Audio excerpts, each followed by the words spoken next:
بیتے ہوئے دنوں کی یاد کا اتنا اثر ہوا کہ اس کی آنکھوں سے، جنہوں نے دم توڑتی ہوئی لاشوں کو تڑپتے دیکھا اور نہ جھپکی، آنسو کا ایک قطرہ ٹپک پڑا۔ دلفگار نے لپک کر اس انمول موتی کو ہاتھ میں لے لیا اور اس کے دل نے کہا، بے شک یہ دنیا کی سب سے انمول چیز ہے، جس پر تخت طاؤس اور جام جم اور آب حیات اور زر پرویز سب نچھاور ہیں۔ اس خیال سے خوش ہوتا کامیابی کی امید میں سرمست دلفگار اپنی معشوقہ دل فریب کے شہر مین و سعد کو چلا، مگر جوں جو منزلیں طے ہوتی جاتی تھیں اس کا دل بیٹھ جاتا تھا کہ کہیں اس چیز کی جسے میں دنیا کی سب سے بیش قیمت چیز سمجھتا ہوں، دل فریب کی آنکھوں میں قدر نہ ہوئی تو میں پھانسی پر چڑھا دیا جاؤں گا اور اس دنیا سے نامراد جاؤں گا۔ لیکن جو ہو سو ہو، اب تو قسمت آزمائی ہے۔ آخرکار پہاڑ اور دریا طے کرتے شہر مین و سعد میں آ پہنچا اور دل فریب کی ڈیوڑھی پر جا کر وینتی کی کہ تھکان سے ٹوٹا ہوا دلفگار خدا کے فضل سے حکم کی تعمیل کر کے آیا ہے اور آپ کے قدم چومنا چاہتا ہے۔ دل فریب نے فوراً اپنے سامنے بلا بھیجا اور ایک سنہرے پردے کی اوٹ سے فرمائش کی کہ وہ انمول چیز پیش کرو۔ دلفگار نے آشا اور بھے کے ایک وچتر منع استھتی میں وہ بوند پیش کی اور اس کی ساری کیفیت بہت پر اسرار لفظوں میں بیان کی۔ دل فریب نے پوری کہانی بہت غور سے سنی اور وہ بھینٹ ہاتھ میں لے کر ذرا دیر تک غور کرنے کے بعد بولی، دلفگار، بے شک تو نے دنیا کی ایک بیش قیمت چیز ڈھونڈ نکالی، تیری ہمت اور تیری سوجھ بوجھ کی داد دیتی ہوں، مگر یہ دنیا کی سب سے بیش قیمت چیز نہیں، اس لیے تو یہاں سے جا اور پھر کوشش کر، شاید آپ کی تیرے ہاتھ وہ موتی لگے اور تیری قسمت میں میری غلامی لکھی ہوں۔ جیسا کہ میں نے پہلے ہی بتلا دیا تھا کہ میں تجھے پھانسی پر چڑھوا سکتی ہوں، مگر میں تیری جاں بخشی کرتی ہوں اس لیے کہ تجھ میں وہ گڑ موجود ہیں جو میں اپنے پریمی میں دیکھنا چاہتی ہوں، اور مجھے یقین ہے کہ تو ضرور کبھی نہ کبھی کامیاب ہوگا۔ ناکام اور نامراد دلفگار اس معشوقانہ عنایت سے ذرا دلیر ہو کر بولا، اے دل کی رانی، بڑی مدت کے بعد تیری ڈیوڑھی پر سجدہ کرنا نصیب ہوتا ہے، پھر خدا جانے ایسے دن کب آئیں گے۔ کیا تو اپنے جان دینے والے عاشق کے برے حال پر ترس نہ کھائے گی، اور کیا اپنے روپ کی ایک جھلک دکھا کر جلتے ہوئے دلفگار کو آنے والی سختیوں کے جھیلنے کی طاقت نہ دے گی؟ تیرے ایک مست نگاہ کے نشے سے دور ہو کر میں وہ کر سکتا ہوں جو آج تک کسی سے نہ بن پڑا ہوں۔ دل فریب عاشق کی یہ چاو بھری باتیں سن کر غصہ ہو گئی اور حکم دیا کہ اس دیوانے کو کھڑے کھڑے دربار سے نکال دو۔ چوبدار نے فوراً غریب دلفگار کو دھکے دے کر یار کے کوچے سے باہر نکال دیا۔ کچھ دیر تک تو دلفگار اپنے نشٹر پریمکا کی اس کٹھورتا پر آنسو بہاتا رہا اور سوچنے لگا کہ کہاں جاؤں۔ مدتوں راستے ناپنے اور جنگلوں میں بھٹکنے کے بعد آنسو کی یہ بوند ملی تھی۔ اب ایسی کون سی چیز ہے جس کی قیمت اس آبدار موتی سے زیادہ ہو؟ حضرت خضر، تم نے سکندر کو آب حیات کے کنویں کا راستہ دکھایا تھا، کیا میری باہ نہ پکڑو گے؟ سکندر ساری دنیا کا مالک تھا، میں تو ایک بے گھر بار مسافر ہوں۔ تم نے کتنی ڈوبتی کشتیاں کنارے لگائی ہیں، مجھ غریب کا بیڑا بھی پار کر دو۔ اے عالی مقام جبریل، کچھ تم ہی اس نیم جان دکھی عاشق پر ترس کھاؤ، تم خدا کے خاص درباری ہو، کیا میری مشکل آسان نہ کرو گے؟ غرض یہ کہ دلفگار نے بہت فریاد مچائی، مگر اس کا ہاتھ پکڑنے کے لیے کوئی سامنے نہ آیا۔ آخر نراش ہو کر وہ پاگلوں کی طرح دوبارہ ایک طرف کو چل کھڑا ہوا۔ دلفگار نے پورب سے پچھم تک اور اتر سے دکھن تک کتنے ہی جنگلوں اور ویرانوں کی خاک چھانی، کبھی برفستانی چوٹیوں پر سویا، کبھی ڈراؤنی گھاٹیوں میں بھٹکتا پھرا، مگر جس چیز کی دھن تھی وہ نہ ملی، یہاں تک کہ اس کا شریر ہڈیوں کا ایک ڈھانچہ رہ گیا۔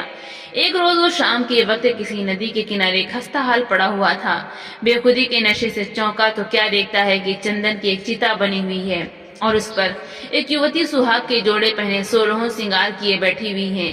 اس کی جانگ پر اس کے پیارے پتی کا سر ہے، ہزاروں آدمی گول باندھے کھڑے ہیں اور پھولوں کی برکھا کر رہے ہیں۔ یہ اکایک چتا میں سے خود بخود ایک لپٹ اٹھی، ستی کا چہرہ اس وقت ایک پوتر بھاؤ سے آلوکت ہو رہا تھا۔ چتا کی پوتر لپٹیں اس کے گلے سے لپٹ گئیں اور دم کے دم میں وہ پھول سا شریر راک کا ڈھیر ہو گیا۔ پریمکا نے اپنے کو پریمی پر نچھاور کر دیا اور دو پریمیوں کے سچے پوتر امر پریم کی انتم لیلا آنکھ سے اوجھل ہو گئی۔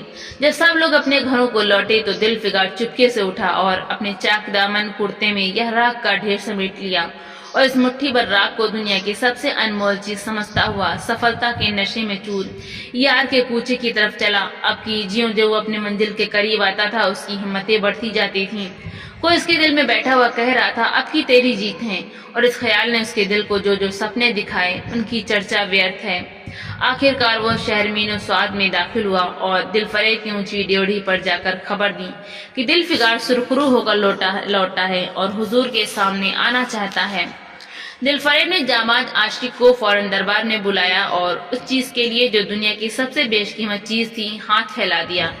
دل فگار نے ہمت کر کے اس کی چاندی جیسی کلائی کو چوم لیا اور مٹھی بھر راہ کو اس کی ہتھیلی میں رکھ کر ساری کیفیت دل کو پگھلا دینے والے لفظوں میں کہہ سنائی، اور سندر پریمکا کے ہونٹوں سے اپنی قسمت کا مبارک فیصلہ سننے کے لیے انتظار کرنے لگا۔ دل فریب نے اسے مٹھی بھر راگ کو آنکھوں سے لگا لیا اور کچھ دیر تک وچاروں کے ساگر میں ڈوبے رہنے کے بعد بولی، اے جان نچھاور کرنے والے عاشق دل فگار، بے شک یہ راگ جو تو لایا ہے جس میں لوہے کو سونا کر دینے کی صفت ہے، دنیا کی بہت بیش قیمت چیز ہے، اور میں سچے دل سے تیری احسان مند ہوں کہ تو نے ایسی انمول بھیٹ مجھے دی، مگر دنیا میں اس سے بھی زیادہ انمول کوئی چیز ہے، جا اسے تلاش کر اور تب میرے پاس آ، میں تہہ دل سے دعا کرتی ہوں کہ خدا تجھے کامیاب کرے۔ یہ کہہ کر وہ سنہرے پردے سے باہر آئی اور معشوقانہ ادا سے اپنے روپ کا جلوہ دکھا کر پھر نظروں سے اوجھل ہو گئی۔ ایک بجلی تھی کہ کون تھی اور پھر بادلوں کے پردے میں چھپ گئی۔ ابھی دل فگار کے ہوش و حواس ٹھکانے پر نہ آنے پائے تھے کہ چوبدار نے ملامیت سے اس کا ہاتھ پکڑ کر یار کے کوچے سے اس کو نکال دیا، اور پھر تیسری بار وہ پریم کا پجاری نراشا کے اتھاہ سمندر میں غوطہ کھانے لگا۔ دل فگار کا ہیاؤ چھوڑ گیا، اسے یقین ہو گیا کہ میں دنیا میں اسی طرح ناشاد اور نامراد مر جانے کے لیے پیدا کیا گیا تھا، اور اب اس کے سوا اور کوئی چارہ نہیں کہ کسی پہاڑ پر چڑھ کر نیچے کود پڑوں تاکہ معشوق کے ظلموں کی فریاد کرنے کے لیے وہ ایک ہڈی بھی باقی نہ رہے۔ وہ دیوانے کی طرح اٹھا اور گرتا پڑتا ایک گگن چمبی پہاڑ کی چوٹی پر جا پہنچا۔ کسی اور سمے وہ ایسے اونچے پہاڑ پر چڑھنے کا ساہس نہ کر سکتا تھا، مگر اس وقت جان دینے کے جوش میں اسے وہ پہاڑ ایک معمولی ٹوکری سے زیادہ اونچا نہ نظر آیا۔ قریب تھا کہ وہ نیچے کود پڑے کہ ہرے ہرے کپڑے پہنے ہوئے اور ہرا امامہ باندھے ایک بزرگ ایک ہاتھ میں تسبیح اور دوسرے ہاتھ میں لاٹھی لیے برآمد ہوئے، اور ہمت بڑھانے والے سر میں بولے، دل فگار، نادان دل فگار، یہ کیا بزدلوں جیسی حرکت ہے؟ تو محبت کا دعویٰ کرتا ہے اور تجھے اتنی بھی خبر نہیں کہ مضبوط ارادہ محبت کے راستے کی پہلی منزل ہے۔ مرد بن اور یوں ہمت نہ ہار، پورب کی طرف ایک دیش ہے جس کا نام ہندوستان ہے، وہاں جا اور تیری آرزو پوری ہوگی۔ یہ کہہ کر حضرت خضر غائب ہو گئے۔ دل فگار نے شکریہ کی نماز ادا کی اور تازہ حوصلے، تازہ جوش اور الوکک سہایتا کا سہارا پا کر خوش پہاڑ سے اترا اور ہندوستان کی طرف چل پڑا۔ مدتوں تک کانٹوں سے بھرے ہوئے جنگلوں، آگ برسانے والے ریگستانوں، کٹھن گھاٹیوں اور النگ پروتوں کو طے کرنے کے بعد دل فگار ہند کی پاک سرزمین میں داخل ہوا اور ایک ٹھنڈے پانی کے سوتے میں سفر کی تکلیفیں دھو کر تھکان کے مارے ندی کے کنارے لیٹ گیا۔ شام ہوتے ہوتے وہ ایک چٹیل میدان میں جا پہنچا جہاں بے شمار ادمری اور بے جان لاشیں بنا کفن کے پڑی ہوئی تھیں، چیل، کوے اور وحشی درندے مرے پڑے ہوئے تھے اور سارا میدان خون سے لال ہو رہا تھا۔ یا ڈرانا درشیہ دیکھتے دل فگار کا جی دہل گیا۔ یا خدا، کس مصیبت میں جان پھنسی! مرنے والوں کا کراہنا، سسکنا اور اینڈیاں رگڑ کر جان دینا، درندوں کا ہڈیوں کو نوچنا اور گوشت کے لوتھڑوں کو لے کر بھاگنا، ایسا ہولناک سین دل فگار نے کبھی نہ دیکھا تھا۔ یکایک اسے خیال آیا، یہ لڑائی کا میدان ہے اور یہ لاشیں سورما سپاہیوں کی ہیں۔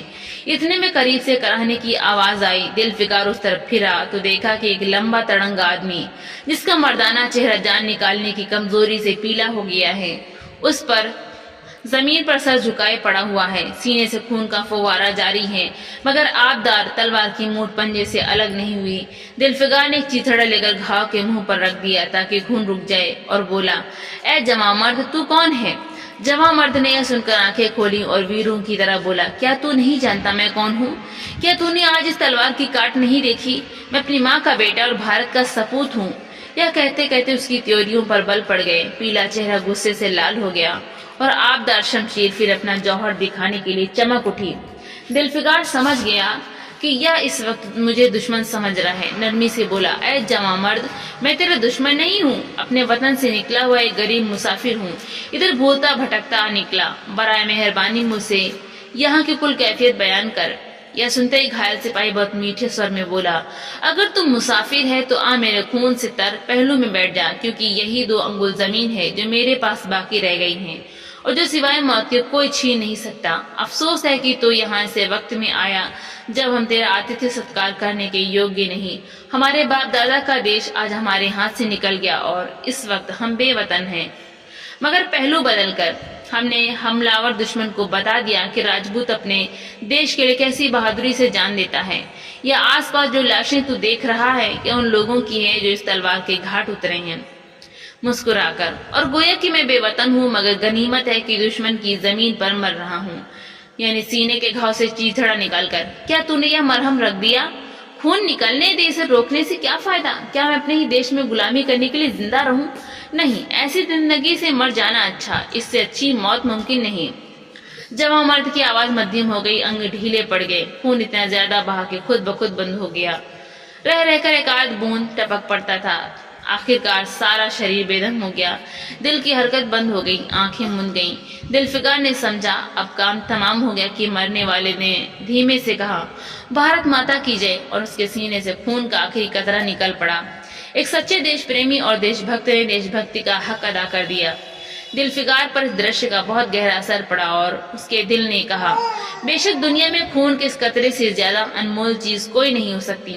اس نے فوراً اس خون کی بوند کو جس کے آگے یمن کا لال بھی ہینچ ہے ہاتھ میں لے لیا اور اس دلیر راجپوت کی بہادری پر حیرت کرتا ہوا اپنے وطن کی طرف روانہ ہو گیا اور سختیاں جھیلتا آخرکار بہت دنوں کے بعد روپ کی رانی ملکہ دل فریب کی ڈیوڑی پر جا پہنچا اور پیغام دیا کہ دل فگار سرخرو اور کامیاب ہو کر لوٹا ہے اور دربار میں حاضر ہونا چاہتا ہے۔ دل فریب نے اسے فوراً حاضر ہونے کا حکم دیا۔ خود حسب معمول سنہرے پردے کی اوٹ میں بیٹھی اور بولی، دل فگار اب کی تو بہت دنوں کے بعد واپس آیا ہے، لا دنیا کی سب سے بیش قیمت چیز کہاں ہے؟ دل فگار نے مہندی رچی ہتھیلیوں کو چومتے ہوئے خون کا وہ قطرہ اس پر رکھ دیا اور اس کی پوری کیفیت پرجوش لہجے میں کہہ سنائی۔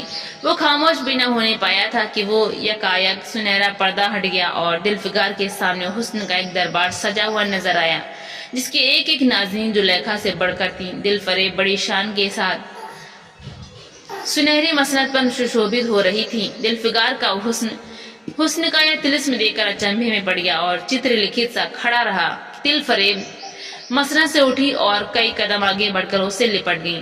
گانے والیوں نے خوشی کے گانے شروع کیے، درباریوں نے دل فگار کو نظریں بھیٹ گئیں اور چاند سورج کو بڑی عزت کے ساتھ مسند پر بیٹھا دیا۔ جب وہ لبھاونا گیت بند ہوا تو دل فریب کھڑی ہو گئی اور ہاتھ جوڑ کر دل فگار سے بولی، اے جانثار عاشق دل فگار، میری دعائیں بر آئیں اور خدا نے میری سن لی اور تجھے کامیاب و سرخرو کیا۔ آج سے تو میرا مالک ہے اور میں تیری لونڈی۔ یہ کہہ کر اس نے ایک رتن جٹت منجوشا منگائی اور اس میں سے ایک تختی نکالی جس پر سنہرے اکشروں میں لکھا ہوا تھا، خون کا وہ آخری قطرہ جو وطن کی حفاظت میں گرے دنیا کے سب سے انمول چیز ہے۔ تو دوستوں، آپ کو یہ کہانی کیسی لگی؟ لائک کریں، زیادہ سے زیادہ شیئر کریں اور کمنٹ کر کے ہمیں ضرور بتائیں۔